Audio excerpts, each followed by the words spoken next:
सतीश नगर एक छोटा सा गांव था। वर्षों से वहाँ के लोग आपस में मिलजुल कर रहते थे।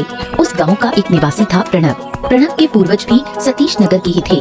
वो बचपन से ही बहुत ही उदार स्वभाव का था। वो सबके साथ हमेशा अच्छा व्यवहार करता था। उसका किसी से कोई दुश्मनी नहीं थी। वो अपनी पत्नी और 9 साल की बेटी बिंदु के साथ एक छोटी सी झोपड़ी में सुख शांति से जीवन व्यतीत कर रहा था। गरीब होते हुए भी उनके बीच प्यार और खुशी की कोई कमी नहीं थी। हाँ, ये आस्था, आज कितना अच्छा मौसम है ना। मन तो ऐसा कर रहा है कि घर पर ही रहूं, बढ़िया खाना खाऊं, तुमसे बातें करूं, बिटिया के साथ रहूं और फिर आराम से सो जाऊं। एक दिन की छुट्टी ले लो, मैं कुछ अच्छा बनाऊंगी, सब मिलकर साथ में खाना खाएंगे। अरे मन तो मुझे भी है, लेकिन काम पर गए बिना कोई उपाय ही नहीं है। अभी अभी बिटिया का स्कूल में दाखिला करवाया है। अब काम मन लगाकर करना होगा, ऐसे काम नहीं चलेगा।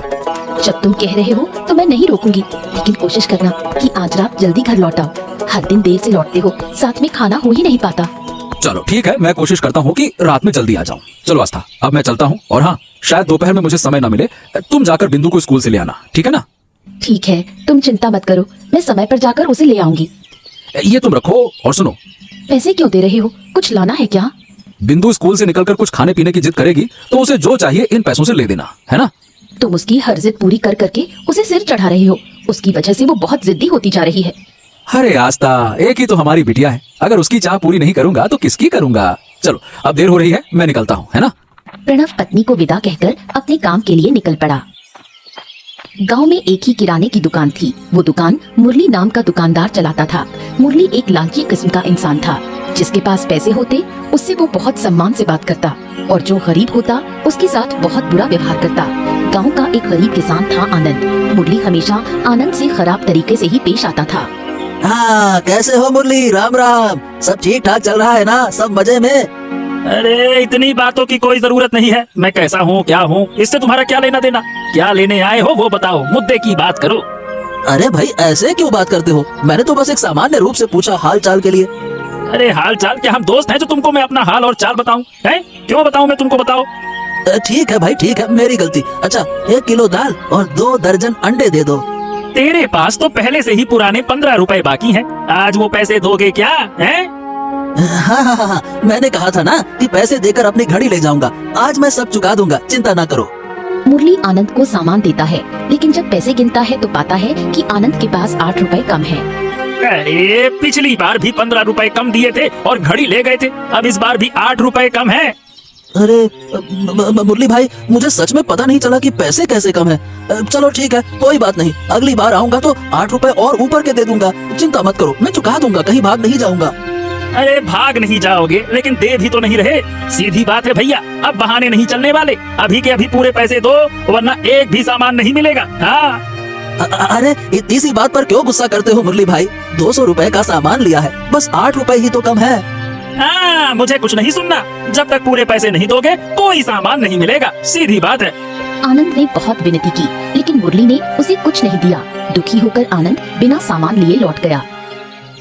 गांव में एक बड़ा कपड़ा कारखाना था, जिसके मालिक थे किशन लाल। किशन लाल एक बुजुर्ग व्यक्ति थे। जीवन भर की मेहनत के बाद उन्होंने ये कारखाना खड़ा किया था, लेकिन उम्र की वजह से अब वो खुद सब कुछ नहीं संभाल पाते थे। इसलिए उन्होंने प्रणव को अपने कारखाने की देखरेख और हिसाब किताब की जिम्मेदारी दे दी थी, क्योंकि उन्हें प्रणव पर अंधा विश्वास था। मालिक, शहर से काफी दबाव आ रहा है। सुनने में आया है कि जो आदेश दिए जा रहे हैं उनके मुताबिक कपड़े बनाए नहीं जा रहे हैं। हमारे मजदूरों की तरफ से बहुत सारी गलतियां हो रही हैं। अरे ये तो चिंता की बात है। अगर हमारे मजदूर ठीक से काम नहीं करेंगे तो शहर में हमारी बदनामी होगी। वहाँ के व्यापारी हमारे साथ काम करना बंद कर देंगे। नहीं नहीं नहीं, ये ठीक नहीं है। हाँ, मुझे पता है ये ठीक नहीं है, इसीलिए मैंने पूरी समझदारी से आपसे उनके वेतन बढ़ाने की बात की थी, लेकिन फिर भी पता नहीं कैसे वो लापरवाही करते ही जा रहे हैं। मुझे अभी तक इसका कारण समझ नहीं आ रहा है। तुम्हें ज्यादा सोचने की जरूरत नहीं है। मैं तो तुम्हें रोकता नहीं हूँ। जिन मजदूरों से काम नहीं हो रहा उन्हें निकाल दो और नए मजदूर ढूंढ लो, और क्या। सोच तो मैं भी यही रहा था कि आपसे इस बारे में बात करूं। हाँ, कुछ ऐसे मजदूर हैं जिनका काम मुझे वाकई में बिल्कुल पसंद नहीं आ रहा। ठीक है, अब आपने कह दिया है तो मैं जल्दी उन्हें हटाकर नए लोगों को लगाऊंगा। सुना है कि तुमने अपनी बेटी को स्कूल में दाखिला दिलाया है। बताओ, पढ़ाई कैसी चल रही है उसकी? बस आपका आशीर्वाद चाहिए। पढ़ाई तो अच्छी चल रही है। अब एक ही बेटी है, उसी के लिए सारे सपने हैं, उसी के लिए सारी जिंदगी है। मुझे पूरा विश्वास है कि तुम्हारी मेहनत एक दिन जरूर रंग लाएगी। अच्छा, कल का पूरा हिसाब मैंने मिला लिया है, लेकिन आप एक बार देख लीजिए, ये रहा। तुमने देख लिया तो मेरे देखने की कोई जरूरत नहीं है। मुझे तुम पर पूरा भरोसा है। हाँ। किशन लाल ने कभी प्रणव को सिर्फ एक कर्मचारी नहीं माना, वो उसे हमेशा अपने बेटे की तरह स्नेह और विश्वास देते थे। मुरली के घर में बस वही और उसकी पत्नी सारा। आनंद के पिता का नाम था पीताम्बर। कई साल पहले एक सड़क दुर्घटना में उन्होंने एक पैर खो दिया था। तब से उनका समय चार दीवारी के भीतर ही कटता था। जब तक आनंद घर पर होता तब तक पीताम्बर का समय आनंद से बातें करके कटता, बाकी समय वो अकेले ही बैठे रहते। भाग्य कितना क्रूर है बेटा। अगर तेरी माँ आज जिंदा होती तो शायद हमारी जिंदगी ऐसी ना होती। दिन के अंत में तुझे मेरी देखभाल नहीं करनी पड़ती। बाबा, पता है जब मैं छोटा था तब तुमने मुझे गोद में लेकर पूरा गांव घुमाया था। तुमने तो मुझे बोझ नहीं समझा, तो मैं भला तुम्हें क्यों समझूं? गजब बातें करते हो बाबा आप भी। अब तू चाहे जितना भी कह ले, पर मैं तेरी तकलीफ समझता हूँ। तेरे सारे दोस्त शादी करके घर बसा चुके हैं और तू मेरी सेवा करते करते अपनी आधी जिंदगी गुजार चुका है। बाबा, ऐसी बातें दोबारा मत सोचना। मैंने तुम्हें कभी भी बोझ नहीं समझा, बल्कि तुम हो इसीलिए दुनिया इतनी खूबसूरत लगती है। तुम्हारी सेवा में ही मुझे अपनी खुशी मिलती है। लो लो बाबा, मैं खाना खिलाता हूँ। लो खाओ खाओ खाओ, मुंह खोलो। इसके बाद आनंद अपने हाथों से पीताम्बर को खाना खिलाता है। वो अपने पिता को बहुत प्यार करता था और उनकी देखभाल में कोई कसर नहीं छोड़ता था। प्रणव और मुरली के बीच अच्छी दोस्ती थी। प्रणव सबके साथ अच्छा व्यवहार करता था, लेकिन मुरली केवल इसलिए उसके साथ अच्छे से रहता था क्योंकि प्रणव गांव के अमीर आदमी किशन लाल के कारखाने में काम करता था। हा, तू तो मुझको भूल ही गया है। क्यों भाई, कितने दिन बाद दर्शन दे रहे हो? बहुत व्यस्त हो गए हो, और इतने व्यस्त हो गए कि हमारी दुकान में ही आने तक का वक्त नहीं है तुझे। कहाँ बिजी है आजकल? है बता बता। अरे अब क्या कहूँ मुरली, तू जानता है ना किशन लाल बाबू की फैक्ट्री का सारा काम मेरे जिम्मे है, इसीलिए काम का थोड़ा दबाव रहता है, बस वही। हाँ, समझ गया। बड़े आदमी की बड़ी फैक्ट्री और बड़ी नौकरी तो बड़ा काम। समझ गया। अब तू बहुत बिजी हो गया है। अब तेरे पास अपने दोस्तों के लिए समय नहीं है, ये बोल और क्या। तू सच में पागल है मुरली। चाहे मैं कितना भी व्यस्त हो जाऊं, मेरे लिए मेरे परिवार और मेरे दोस्त सबसे पहले हैं। अच्छा बता, तू इतने दिन बाद आया है, चल दोनों मिलकर बढ़िया गरम गरम चाय पीते हैं चुस्कियों के साथ और गपशप करते हैं। चल ना। ओहो, आज मत कहे यार, आज नहीं हो पाएगा। 2-3 दिन बाद आराम से फुर्सत निकाल कर आऊंगा, तब जमकर चाय पियेंगे और खूब बातों पे बातें लड़ाएंगे, ठीक है? अरे यार तू भी ना, वैसे भी दुकान में मेरा समय कटता नहीं है, ऊपर से वो दास पाड़ा वाला आनंद है ना, क्या कहूँ, उसके चक्कर में बड़ा झंझट में फंस गया हूँ। आनंद? क्यों? उसने क्या कर दिया? अरे क्या बताऊँ यार, हर दिन कुछ न कुछ खरीदने के लिए आ जाता है और पैसे पूरे देता नहीं है। उस दिन मौका मिला तो मैंने भी उसे जमकर सुनाया, दिमाग खराब कर रखा है उसने। अरे ऐसे कितनी उधारी करता रहूं मैं उससे। हाँ, ये बात भी सही है। अच्छा, आनंद वैसे करता क्या है? मतलब खेत जोत कर घर चलाता है ना, गरीब आदमी है। तू अपमान क्यों करता है? अपमान मत करा कर उसका। अरे तो गरीब है तो मैं क्या करूं यार, मेरा भी तो घर है और इसी दुकान के सहारे तो मेरा घर चलता है सब कुछ। अब इसी दुकान से पैसे ना आएंगे तो फिर तो मुझे कलप होगी ना, इसीलिए पैसों को लेकर मैं कोई समझौता नहीं करता, चाहे वो गरीब हो चाहे अमीर हो, सीधी बात। मुरली जब प्रणव से बातों में लग जाता है, प्रणव कोई बहाना बनाकर उससे विदा लेता है और वहाँ से चला जाता है। पीताम्बर और किशनलाल के बीच बहुत अच्छी दोस्ती थी। किशनलाल अक्सर पीताम्बर से मिलने और उसका हालचाल लेने उसके घर जाया करता था। आज सूरज किस दिशा में निकला है? तुझे तो अपनी फैक्ट्री से फुर्सत नहीं मिलती है, आज कैसे वक्त निकाल कर मुझे देखने आ गया? मुझे पता है कि तू मुझसे नाराज है, लेकिन फैक्ट्री की जिम्मेदारियां, मजदूरों की तनख्वाह की चिंता, सब कुछ मिलाकर तबीयत थोड़ी खराब हो गई थी बस। अच्छा, अब तबीयत ठीक है ना? हाँ, ये समझ ले कि किसी तरह से चल रहा है। और तू बता, पिछली बार जब आया था तब तो तू बीमार था, डॉक्टर को दिखाया कि नहीं दिखाया? अरे मैं डॉक्टर के पास नहीं जाना चाहता था, लेकिन मेरा बेटा बहुत जिद्दी है। जब तक डॉक्टर से इलाज नहीं करवाया तब तक उसने मुझे छोड़ा ही नहीं। वाह वाह वाह, क्या बात है, सच में तू बहुत किस्मत वाला है जो तुझे आनंद जैसा बेटा मिला है। अरे भाई, आजकल के जमाने में जहाँ माँ बाप की परवाह नहीं करते बच्चे, वहाँ पे देख तेरा बेटा तेरा कितना ध्यान रखता है। ये बात तो सही है, मेरा बेटा बहुत अच्छा है, मेरी किस्मत तो वाकई में अच्छी है, लेकिन मेरे बेटे की किस्मत खराब है जो उसे मेरे जैसा बाप मिला। मैं कभी उसके लिए एक अच्छा पिता नहीं बन पाया, ऊपर से अब इस अपाहिज शरीर के साथ उस पर बोझ बनकर बैठा हूँ। ओहो, तू ऐसा क्यों सोचता है? हाथ से तो किस्मत में लिखे होते हैं, इसमें तेरा कोई दोष नहीं। और आनंद तुझसे बहुत प्यार करता है, तेरा आदर करता है। मुझे नहीं लगता कि उसने कभी तुझे बोझ समझा है। जानता है मित्र, इंसान की जिंदगी का सबसे सबसे बुरा पल कौन सा होता है? जब हर पल उसे ये याद दिलाता है कि वो अपने ही बच्चों पर बोझ बन गया है। खुद को बहुत नाकाम महसूस करता हूँ मैं मित्र। अरे अरे अरे, तू बेवजह खुद को दोष दे रहा है। इसमें तेरा कोई कसूर नहीं है और बेटे का फर्ज होता है माता पिता की सेवा करना, और आनंद ये फर्ज बखूबी निभा रहा है। इसमें खुश होना चाहिए। तू दुखी हो रहा है। पीताम्बर अपने जीवन के दुख किशनलाल से बांटता है और किशनलाल उसे ढाढ़स बंधाता है। मुरली हमेशा आनंद से बुरा बर्ताव करता था, लेकिन उसकी पत्नी शारदा का आनंद के साथ बहुत अच्छा रिश्ता था। शारदा आनंद को दादा कहकर बुलाती थी। आनंद दादा, घर पर हो, जरा बाहर आओ ना। अरे सरदा, इस अंधेरे में मेरे घर के सामने क्या कर रही है? अच्छा अंदर अंदर आजा आजा बैठ। नहीं दादा, अब बैठने का समय नहीं है। तुम्हारे बिना नहीं खा सकती, इसलिए तुम्हारे और काका के लिए थोड़ा ले आई। अरे पागल, इतनी मेहनत क्यों की मेरे लिए? चल, अब जब ला ही दिया है तो ला दे। अब मैं चलती हूँ, वो घर पर नहीं है। लौटे तो अगर मुझे घर पर नहीं पाया तो बड़ी मुसीबत हो जाएगी। शारदा आनंद से विदा लेकर घर लौट रही थी, लेकिन रास्ते में मुरली उसे आनंद के घर से निकलते देख लेता है। मुरली की आंखें गुस्से से लाल हो जाती हैं और शारदा के पैरों तले जमीन खिसक जाती है। अरे ओ सरदा, तू इस अंधेरे में शाम को आनंद के घर क्यों गई थी? पहले घर चलो ना, फिर सब समझा दूंगी। नहीं नहीं नहीं नहीं, जब तक तू मेरे सवाल का जवाब नहीं देगी मैं यहाँ से नहीं हिलूंगा। बता। दरअसल वो मुझे अपनी बहन जैसा मानता है। मैंने कुछ पिट्ठे बनाए थे तो सोचा थोड़ा सा आनंद दादा को दे आऊं। अरे तेरी इतनी हिम्मत, तू मेरे नजरों के सामने उस भिखारी से रिश्ता बना रही है। कुलचा कुलटा कहीं की। ऐसा मत बोलो, आनंद दादा बहुत नेक इंसान है, उनके जैसा कोई नहीं। तो अब तू उसकी तरफदारी कर रही है। अरे चल तू घर आ, चल। कुछ दिन बीत जाते हैं। बारिश का मौसम शुरू हो चुका है। जोरों की बारिश के कारण प्रणव काम पर नहीं जा पा रहा था। ज्यादातर समय वो घर पर ही बिता रहा था, लेकिन फैक्ट्री का काम घर से ही किसी तरह चलता रहा। इस मेघा वाले दिन में अकेले घर में मन नहीं लगता, मेघा बरसे मेघा, ओ मेघा। अरे भाग्यवान, अरे भाई, अभी थोड़ी देर पहले दोपहर में ही तो खाना खाया है, अब फिर से तुम ये मुड़ी माखा लेकर आ गई हो। अरे मुझे खिला खिला कर मार दोगी क्या है? अपनी हालत देखी है, काम के बोझ में सूख कर कांटा हो गए हो। कुछ दिन घर पर रहो तो अच्छा खा पी कर थोड़ी ताकत तो पाओ। अच्छा ठीक है, अब जब बना ही दिया है तो बिंदु को भी बुला लो, साथ में मिलकर खाते हैं। तुम्हारी बेटी अब कहाँ उठेगी? पेट भर के खा पी कर रानी बनकर सो गई है। सुनो, तुमने शारदा की खबर सुनी? सरदा, मुरली की पत्नी ना? हाँ, क्या हो गया उसे? तुम्हें कुछ नहीं पता? उसे अस्पताल में भर्ती कराया गया है। अच्छा, बीमार है क्या? बीमार नहीं, शायद कुछ दिन पहले दोनों में झगड़ा हुआ था और उसी झगड़े में मुरली ने उसे इतना मारा कि वो अधमरी हो गई। क्यों करता है ऐसा? हाँ, आजकल सुनने में तो यही आ रहा है कि मुरली सबके साथ में बहुत ही बुरा बर्ताव करता है। बाजार के दुकानदारों तक ने उसके खिलाफ शिकायत की है। घर में झगड़ा होना आम बात है, लेकिन इस तरह हैवानियत करना, ऊपर वाला ही जाने शारदा बचेगी या नहीं। अरे ऐसा ना कहो आस्था, बेचारी बच जाएगी। क्या कहे, इंसान को ऊपर से देखकर उसके अंदर क्या छिपा है ये बिल्कुल समझ नहीं आता। अब देखो मुरली को, कई लोग बाहर से अच्छे लगते हैं, लेकिन अंदर एक दरिंदा छिपा होता है। तुम्हारा दोस्त मुरली भी दिन ब दिन उन्हीं दरिंदों की फहरिस्त में शामिल होता जा रहा है।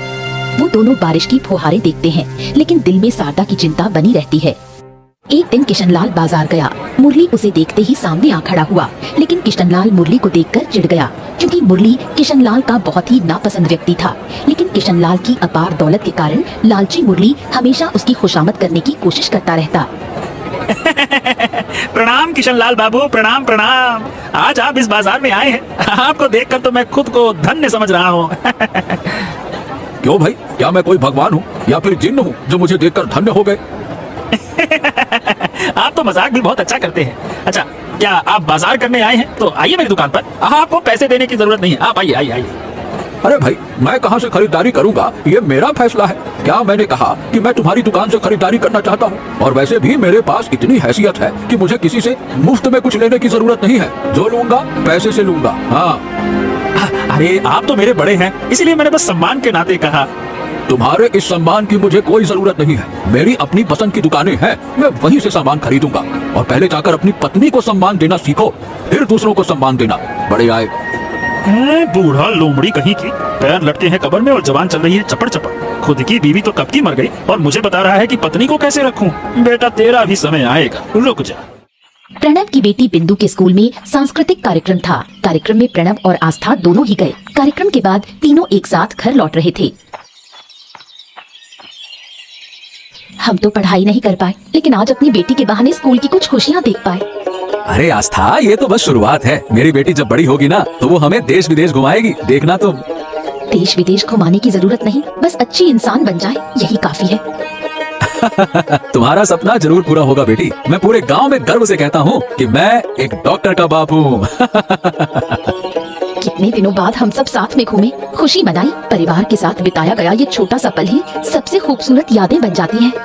और जब जिंदगी के सबसे मुश्किल वक्त में हमारे अपने हमारे साथ होते हैं, तब वही कठिन वक्त भी आसान लगने लगता है। पापा, जो मर जाते हैं क्या वो आसमान के तारे बन जाते हैं? अरे तुम अचानक से ऐसा अजीब सा सवाल क्यों पूछ रही हो? ऐसा सवाल नहीं पूछते बेटा। आपने ही तो कहा था कि दादू दादी तारे बन गए हैं और वो ऊपर से हमें देख सकते हैं। हाँ, सही कहा तुमने। वो हमें जरूर देखते हैं, हम जो बोलते हैं वो सुन भी सकते हैं। तो अगर मैं कभी तारा बन जाऊं तो मैं भी आपको ऊपर से देखूंगी, है ना? छी बिंदु, ये कैसी बातें कर रही हो? तुम्हारे सामने तो पूरी जिंदगी पड़ी है, फिर कभी ऐसी बात मत कहना। मुझे नहीं पता क्यों ये बात अचानक दिमाग में आ गई, माफ कर दो, अब मैं कभी ऐसा नहीं कहूँगी। आस्था और प्रणव दोनों ही बिंदु की बात सुनकर डर जाते हैं, लेकिन फिर भी बात को सामान्य तरीके से टाल देते हैं। मुरली की तरह ही एक और बेईमान व्यापारी था भानु। वो बहुत लालची और चालाक था। पहले भी कई बार उसे मिलावटी खाद्य सामग्री बेचने के जुर्म में जेल जाना पड़ा था, लेकिन फिर भी उसने अपने गलत काम बंद नहीं किए। भानु और मुरली में गहरी दोस्ती थी, इसलिए भानु ने मुरली को सलाह दी कि वो अपनी दुकान की सब्जियों और खाद्य सामग्री में हानिकारक दवाइयाँ मिलाया करे। मेरी बात सुन, तू जो काम बता रहा है वो बहुत खतरनाक है। तू खुद कुछ दिन पहले इसी चक्कर में पुलिस के हाथों पकड़ा गया था। अगर मुझे भी थाने जाना पड़ा तो मेरी तो सारी इज्जत चली जाएगी, समझ रहा है ना? अरे अरे, मैं तुझे कब से क्या समझा रहा हूँ, तू कुछ समझ ही नहीं रहा। हाँ, मैं जेल गया था, लेकिन सिर्फ 3 दिन में छूट के भी तो आ गया। पैसा खिलाया, पुलिस ने मुझे निर्दोष घोषित कर दिया, हो गया। ओहो, सब ठीक है, लेकिन अगर कोई बड़ा हादसा हो गया तो? अरे कुछ नहीं होगा, मैं हूं ना तेरे साथ। उल्टा अगर तू मेरी दी हुई दवा सब्जी में मिलाएगा तो सब्जी जल्दी उगेगी और स्वादिष्ट भी लगेगी। बिक्री इतनी बढ़ेगी कि तू देखते ही देखते लाखों कमा लेगा, लाखों। और जब पैसा आता है तो सब हो जाता है। वैसे तेरी बातें सुनकर दिल खुश तो हो गया। अब तू तो जानता ही है कि मैं पैसों के लिए कितना पागल हूँ। हाँ, लेकिन मन के कोने में कहीं एक डर भी है। अगर कहीं कोई मुसीबत आई तो तू मेरा साथ तो देगा ना? हाँ बिल्कुल दूंगा भाई, बिल्कुल। ये भी कोई कहने वाली बात है? तू बस मेरी बात मान ले। अगर तुझे कोई फायदा नहीं हुआ तो मैं अपनी दुकान ही बंद कर दूंगा। ले, मैंने जबान दे दी, अब बोल। धीरे धीरे मुरली भी भानु जैसा ही चालाक बन गया। वो रोजाना अपनी सब्जियों और खाद्य सामग्री में हानिकारक दवाएं मिलाने लगा ताकि उनका स्वाद और तेजी से बढ़े। जैसा भानु ने कहा था वैसा ही हुआ। मुरली की दुकान पर ग्राहकों की भीड़ लगने लगी। एक तरफ मुरली मिलावटी खाने का सामान बेचकर खूब पैसा कमा रहा था, दूसरी तरफ उसी मिलावटी खाने से गांव के छोटे बड़े कई लोग बीमार पड़ने लगे थे। उन्हीं में से एक था पीताम्बर। अचानक उसके पेट में जबरदस्त दर्द हुआ और फिर धीरे धीरे उसकी तबीयत बिगड़ने लगी। बहुत इलाज करवाने के बाद भी वो ठीक न हो पाया। अपने प्रिय दोस्त की तबीयत की खबर पाकर किशनलाल उसे देखने दौड़ा चला आया। अरे ये अचानक से गांव में पता नहीं कौन सी महामारी फैल गई है, कुछ समझ नहीं आ रहा है। अस्पतालों में एक भी जगह खाली नहीं है। बच्चों से लेकर बूढ़े तक सबको पेट की भयंकर समस्या हो रही है। कोई डॉक्टर नहीं छोड़ा, कितनी कोशिश की, लेकिन पापा की हालत में कोई सुधार ही नहीं हो रहा। कई दिनों से ठीक से खाना भी नहीं खा पा रहे हैं बेचारे। हाँ भाई, अब तो खाने पीने में बहुत सावधानी बरतनी होगी। पेट की बीमारी शायद खाने से ही हो रही है, मुझे तो यही लग रहा है। हाँ, मुझे भी यही लग रहा है कि मेरे दिन अब पूरे हो गए हैं। अब मेरे पास ज्यादा समय नहीं है, तुम लोग मुझसे विदा ले लो। अरे अरे अरे, ऐसी बातें मत कर भाई। मैं और आनंद तुझे कोलकाता लेकर चलेंगे, वहाँ तुझे और अच्छे डॉक्टर से दिखाएंगे, इलाज करवाएंगे। मैं डॉक्टर से भी बात कर चुका हूँ, लेकिन उन्होंने कहा है कि पापा की जो हालत है उसमें शहर जाकर भी ज्यादा उम्मीद नहीं है। हाँ, किशन, तुझसे मेरी एक छोटी सी विनती है। अरे विनती क्यों? तू तो बस बोल बोल, तुझे क्या चाहिए, बोल। अगर मैं इस दुनिया में ना रहूं तो आनंद की जिम्मेदारी मैं तुझे सौंपता हूँ। तो उसे एक पिता की तरह संभालना, यही मेरा तुझसे आखिरी अनुरोध है। समय बीतता गया और पीताम्बर की हालत और खराब होती गई। अंत में बहुत संघर्ष के बाद पीताम्बर मौत के सामने हार मान गया। आनंद के सिर से आखिरी छाया भी उठ गई और पीताम्बर इस दुनिया को अलविदा कह गया। पीताम्बर की मृत्यु के कुछ ही दिनों बाद ठीक उसी तरह प्रणव की बेटी बिंदु बीमार पड़ गई। गांव के डॉक्टरों को दिखाने के बाद भी जब कोई असर नहीं हुआ तो प्रणव उसे शहर के डॉक्टरों को दिखाने ले गया, लेकिन वहाँ भी कोई विशेष लाभ नहीं हुआ। बिंदु की हालत भी दिन ब दिन पीताम्बर जैसी होती गई। प्रणव और आस्था दोनों टूट चुके थे।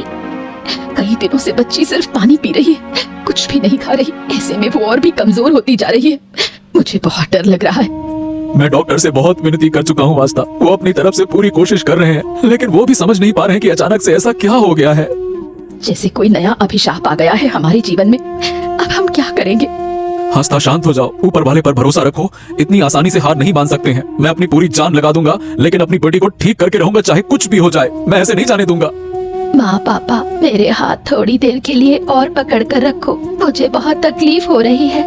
पापा, मैं तारों के देश में तुम्हारा इंतजार करूंगी, तुम आओगे ना? नहीं बेटा, नहीं नहीं नहीं, ऐसा मत कहो। तुम जल्दी ठीक हो जाओगी, घर लौटकर फिर से खेलोगी, पढ़ाई करोगी, हमसे बातें करोगी और बड़ी होकर डॉक्टर बनोगी। तुम्हारे लिए एक बहुत खूबसूरत जीवन इंतजार कर रहा है बेटा, ऐसा ना कहो बेटा। माँ पापा, तुम लोग खुश रहना। मैं जल्दी ही उस देश में तुम्हारा इंतजार करूंगी। मैं तारा बनकर तुम्हें देखूंगी। अचानक बिंदु की आंखें बंद हो जाती हैं। प्रणव और आस्था उसे बार बार पुकारते हैं, लेकिन कोई जवाब नहीं मिलता। वो समझ जाते हैं कि बिंदु अब इस दुनिया में नहीं रही। सारी उम्मीदों को तोड़कर बिंदु दुनिया से विदा ले लेती है। प्रणव और आस्था अपनी मृत बेटी को लेकर गांव लौटते हैं और उसका अंतिम संस्कार करते हैं। बिंदु की मृत्यु के बाद पूरे गांव में दुख का साया छा गया। एक एक करके कई लोग मरने लगे। ये सब एक सामान्य महामारी जैसा लग रहा था, लेकिन किशन लाल को कुछ शक हुआ। वो पुलिस और कुछ डॉक्टरों से बात करता है और उनसे अच्छे से जांच करने की विनती करता है। जांच में पता चलता है कि जिन लोगों की मौत हुई उनके शरीर में एक जहरीला रसायन पाया गया। किशन लाल का शक सही साबित होता है। पुलिस और सख्ती से जांच शुरू करती है और आखिरकार मुरली पर शक जमता है। मुरली बुरा हो सकता है, लेकिन इतना घिनौना काम करेगा ये तो मुझे भी नहीं लगता। हाँ प्रणव, लेकिन कल पुलिस उसके घर और दुकान पर छापा मारेगी, तभी सच्चाई सामने आएगी। अगर सच में उसने ऐसा कुछ किया है तो जो सजा उसे मिलेगी वो भी कम होगी। अगली सुबह पुलिस मुरली के घर और दुकान को घेर लेती है। तलाशी में पुलिस को उसके घर से एक रासायनिक दवा की बोतल मिलती है, वही रसायन जो मरे हुए गांव वालों के शरीर में पाया गया था। पापा, मैं तारा बनकर तुम्हें देखूंगी। तारों के देश में तुम्हारा इंतजार करूंगी, तुम आओगे ना? आऊंगा बेटा, आऊंगा, बहुत जल्द तुम्हारे पास आऊंगा।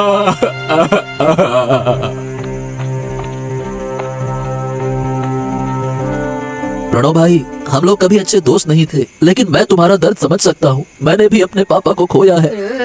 मुरली पर कितना भरोसा किया और उसी के कारण मेरी पूरी दुनिया उजड़ गई। उसे क्या मिला हमारा इतना बड़ा नुकसान करके? उसे क्या मिला ये तो नहीं पता, लेकिन हमने जो खोया उसकी भरपाई कोई नहीं कर सकता, कोई नहीं। मुरली का लालच सिर्फ उसका जीवन ही बर्बाद नहीं करता, बल्कि आनंद और प्रणव की जिंदगी से उनके प्रियजनों को भी छीन लेता है। वो जीवन भर इस दुख के साथ जीते हैं।